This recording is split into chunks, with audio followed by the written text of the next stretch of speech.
Boa noite a todos. Obrigada por estarem presentes em mais este entretenimento essencial. Desta vez, a obra que nós vamos analisar é O Soul, uma aventura com alma. Para quem não viu o filme, fala sobre Joe, um músico de jazz que não tinha propriamente sucesso.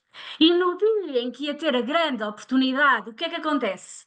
Tem um acidente, passa por uma experiência de quase morte e o seu corpo é separado da alma. Portanto, a alma dele vai para um plano espiritual, uma dimensão diferente, digamos assim, e é aí que ele conhece a alma 22, uma alma que não quer reencarnar, começa toda a aventura. Se ninguém quiser dizer nada, eu passaria então para a primeira cena, depois abrimos o nosso fórum de discussão. Bora lá? Pessoal, Eu acho que dá pro Eu discordo. eu tô sempre contando, nunca descanso. Você piscou 5 vezes desde que eu comecei a falar. 6. Olha, já que contar é a sua função, você é o único que pode resolver isso. Bom, pior que sou. Incrível!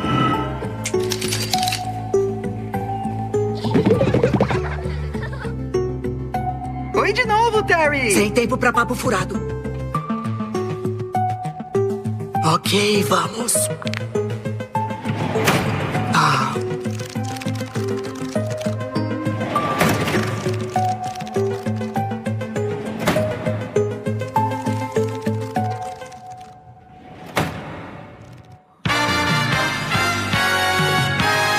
Hello, caros mentores! Eu sou o Zé. Eu sou o conselheiro da Escola da Vida. Vocês não lembram, mas já passaram por aqui. Não se preocupem. Esquecer o trauma do nascimento é uma das grandes dádivas do universo. É na Escola da Vida que todos nós nos tornamos únicos, cada um com sua personalidade. Sou uma cética agradável que é cautelosa, porém extravagante. Sou perigosamente irritável e um garotinho curioso. Sou uma megalomaníaca manipulativa, intensamente oportunista. Oh, tudo que os pais esperam de um filho. Mas isso não vai ser um problema. Vão perceber que essas almas têm uma coisa faltando. O que vai nesse espaço? Bom, estas almas precisam de uma missão. E é aqui que vão trabalhar. Talvez achem a missão delas no Salão de Todas as Coisas, onde literalmente todas as coisas da Terra podem me inspirar. Ou quem sabe você prefira o Salão da Sua Vida, apresentando alguns momentos da sua própria vida inspiradora. E exatamente o que é essa missão?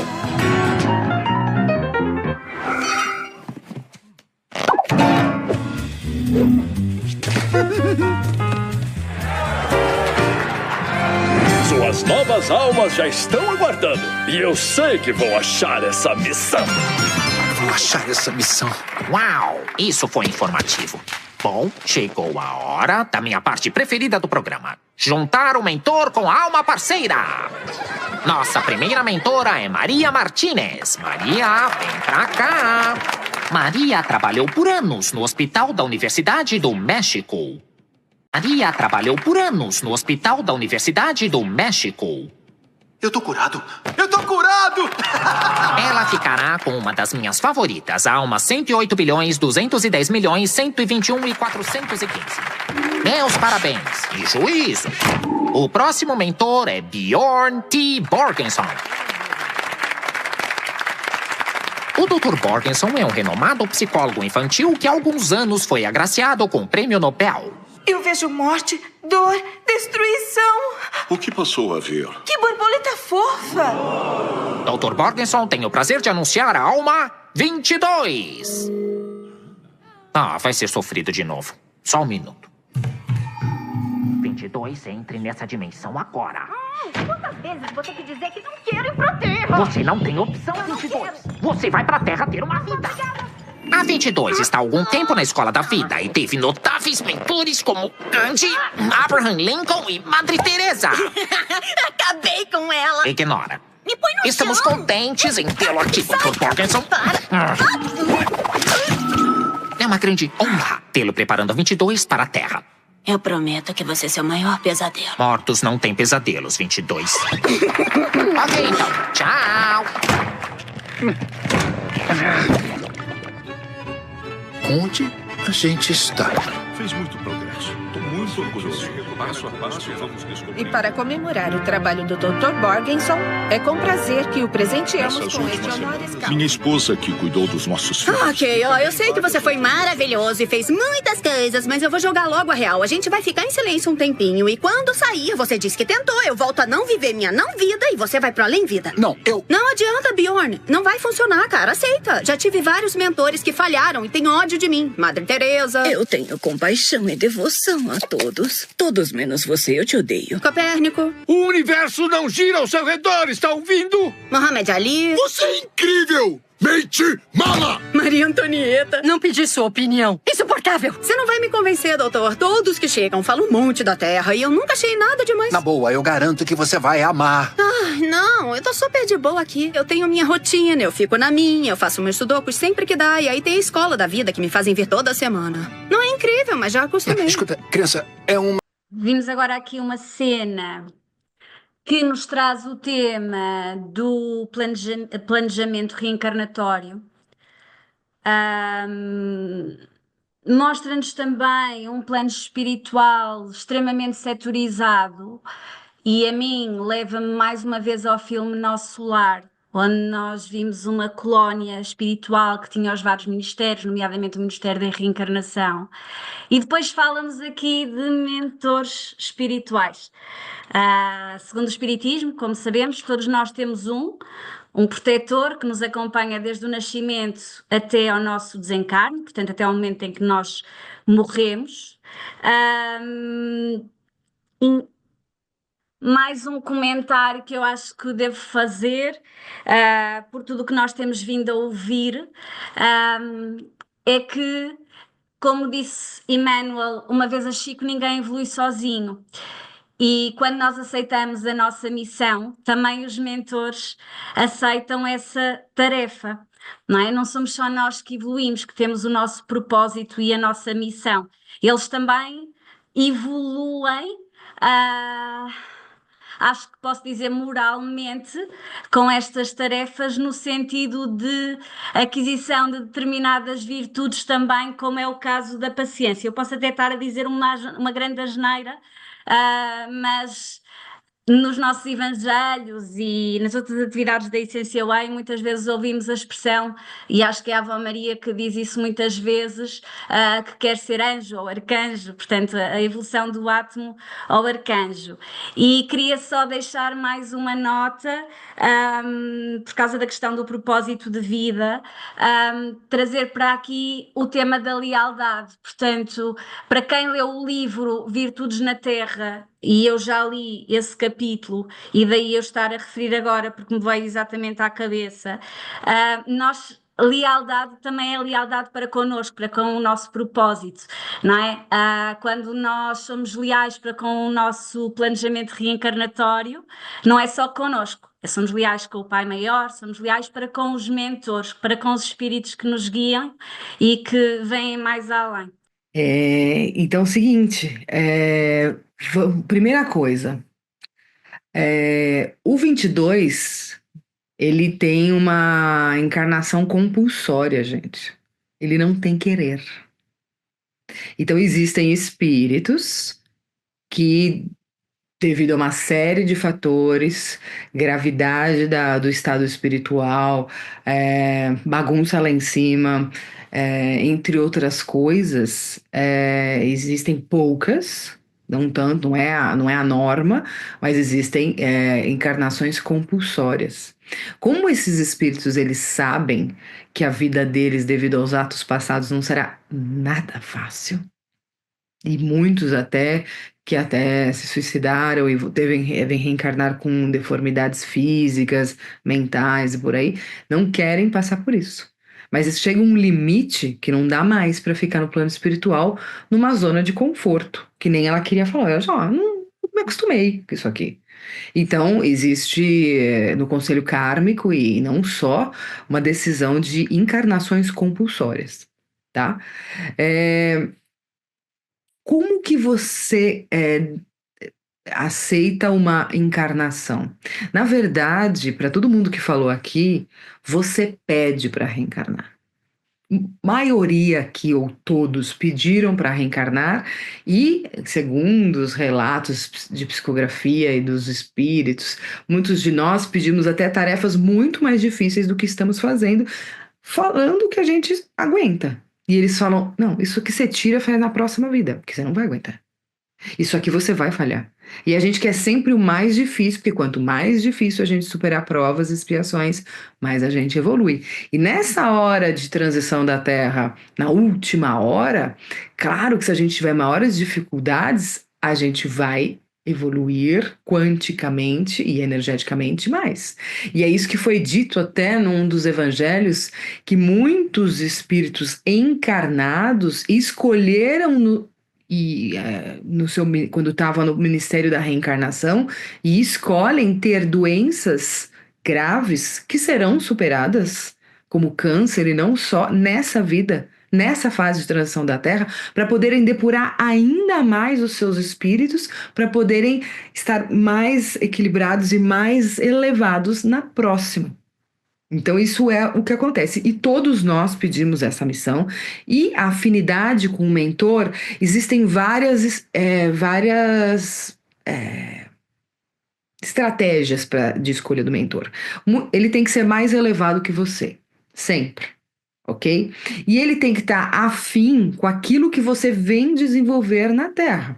Se você renasce para ser um cientista, muito provavelmente você não vai ter um mentor da ala artística, ok? Você vai ter um mentor que é afim com uma equipe espiritual, afim ao seu propósito, à sua missão de vida. Se você foi cantor na outra vida e nessa você decidiu ser informático, porque você precisa passar o desafio lógico, série de fatores, precisa encontrar determinada pessoa que está naquele país, etc e tal, então existe um porquê da escolha do mentor. O mentor sempre é afim à sua alma. É aquele que talvez você conviveu em uma das vidas. Talvez você já teve ele como mentor em outra vida. E você pede para aquele mentor te guiar na próxima encarnação.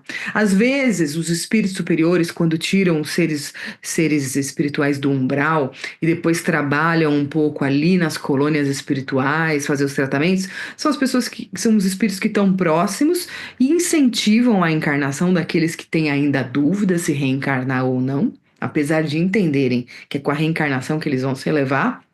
E aí, essas pessoas que os auxiliaram falam, não, vai tranquilo que eu vou ser seu mentor, e eu vou te guiar, e vou ter uma equipe que vai te ajudar, e por aí vai. Tem um filme também, a gente vai analisar daqui a pouco, alguns programas mais pra frente, que é o Mensageiros, né? Nosso Lar 2, que é o mensageiro que mostra exatamente isso, do mentor de um ser muito difícil.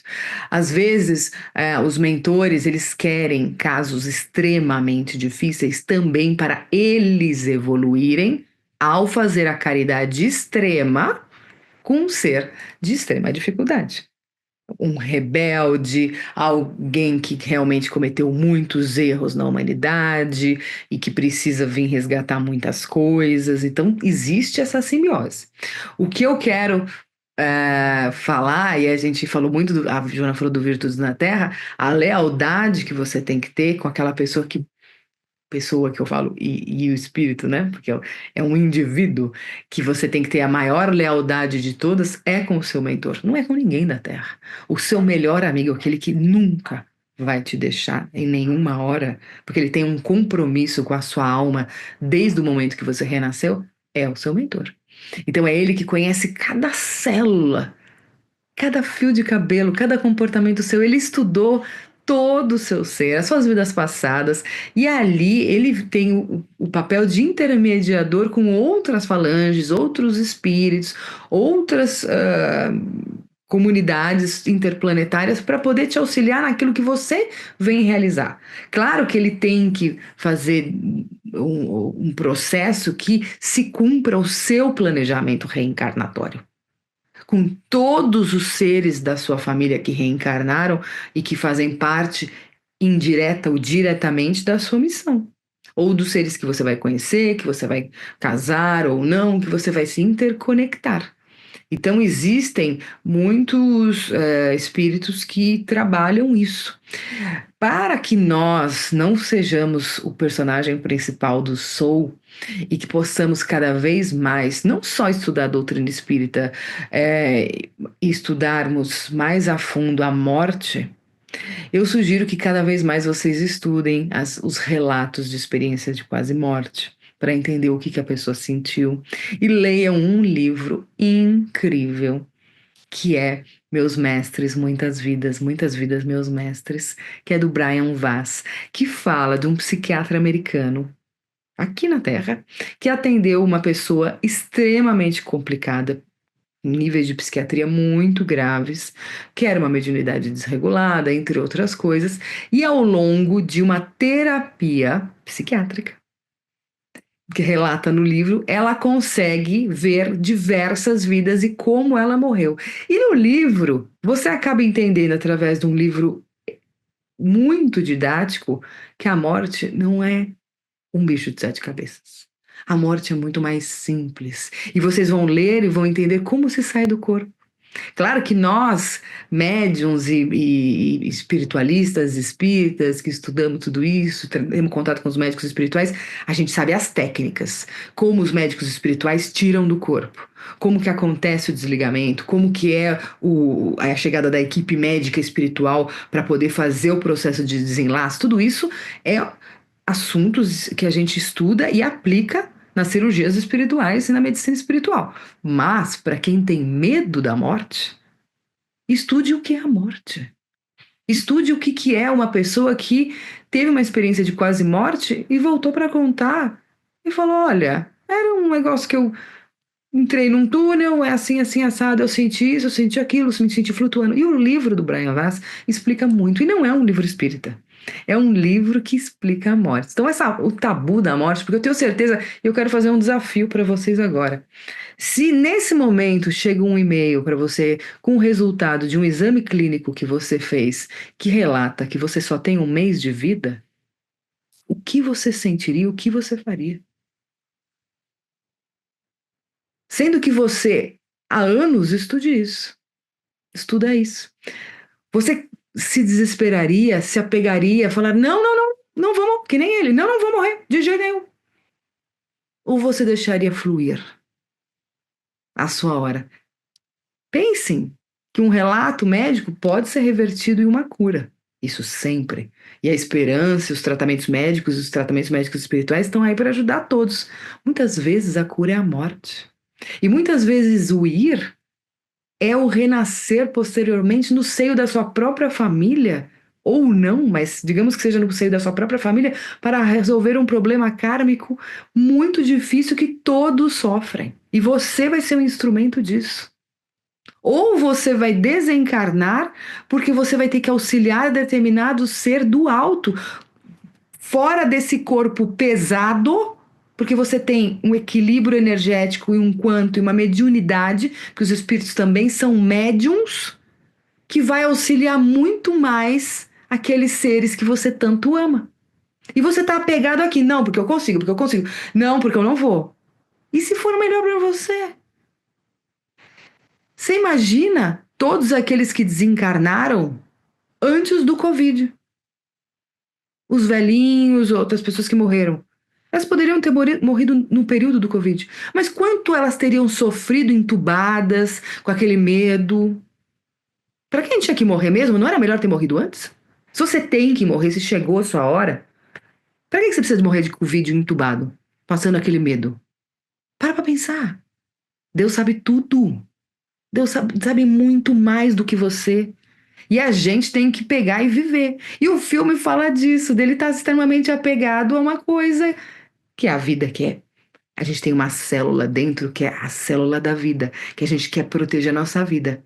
Por isso que a gente não perde a vida sempre, porque a gente tem uma coisa de proteção da nossa vida. Mas na hora que chegar e a gente vai sentir o momento, é por isso que nós, que trabalhamos com a espiritualidade, a gente tem contato com os espíritos, fala, sente, tudo, porque na hora H vai ser que nem o Divaldo Franco, gente.